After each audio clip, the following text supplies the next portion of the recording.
क्या आप जानते हैं कि भगवान शिव को केवल 2 नहीं, बल्कि 3 बार विवाह करना पड़ा था?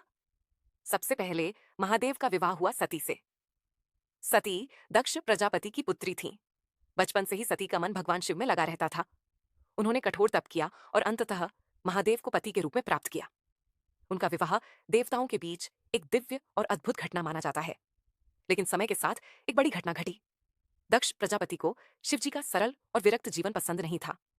उन्होंने एक विशाल यज्ञ का आयोजन किया, जिसे दक्ष यज्ञ कहा जाता है। इस यज्ञ में सभी देवताओं को बुलाया गया, लेकिन जानबूझकर भगवान शिव को निमंत्रण नहीं दिया गया। सती को जब इस यज्ञ के बारे में पता चला तो वह अपने पिता के घर पहुंची, लेकिन वहां उन्होंने देखा कि उनके पति महादेव का अपमान किया जा रहा है। यह अपमान सती सहन नहीं कर सकी।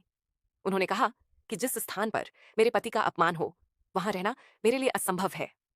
और उसी यज्ञ की अग्नि में उन्होंने अपने शरीर का त्याग कर दिया। जब यह समाचार महादेव तक पहुंचा तो वे अत्यंत क्रोधित और दुखी हो गए।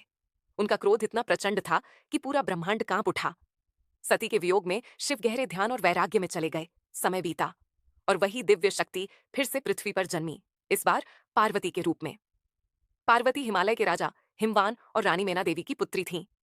बचपन से ही पार्वती को यह झांक था कि उनका उद्देश्य महादेव को फिर से प्राप्त करना है।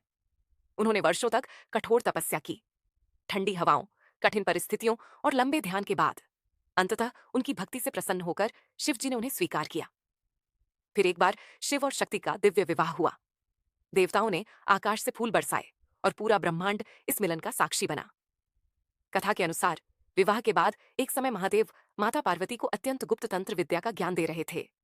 यह ज्ञान इतना गहरा था कि उसे प्राप्त करने के लिए पूर्ण एकाग्रता आवश्यक थी। लेकिन 2 बार ऐसा हुआ कि पार्वती उस ज्ञान को ग्रहण करते समय ध्यान में ही सो गईं। तब महादेव ने कहा कि इस दिव्य विद्या को पाने के लिए और अधिक एकाग्रता चाहिए।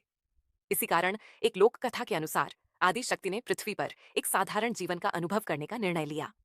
कहा जाता है कि वे मछुआरे समुदाय में जन्म लेकर मत्स्य नाम से जानी गईं।